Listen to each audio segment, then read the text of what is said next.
ito yung ating mga factors, yung curriculum design natin para masiguro na maging smooth ang transition natin. So yung ating magiging bagong curriculum ay mayroong learning and delivery assessment, mayroong support sa mga guro, may suporta sa learning resources, mayroon din niyang mechanism para maging smooth sa career guidance, diba, katulad ng Landas Toolkit, support for class advisors, parents and students.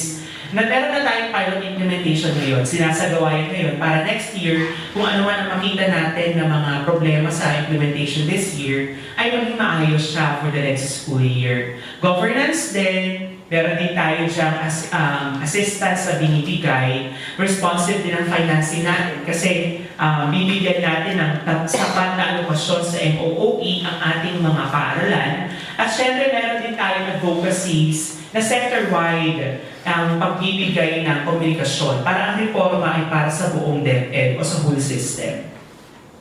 Yung vision ng reform natin, una streamlining of tracks, babawasan natin ang mga tracks natin. Pangalawa, dadami ang student choices. Kung ano yung gusto nila, ay mas gusto nila mga subjects, gusto nila mga strands na pasukin, kung gusto nila magkaroon ng hybrid system, pwede yun sa ating bagong sistema. Ano pa? Ang vision natin, dapat mas marami na ang mga senior high school na tatanggapin sa trabaho matapos itong ating bagong curriculum. At magkakaroon ng stackable and seamless learning pathways. Ibig sabihin, kapag siya ay graduate ng senior high school at siya ay pumunta ng kolehiyo, yung kanyang naipon na mga kaalaman dito sa senior high school ay magagamit din niya sa kolehiyo.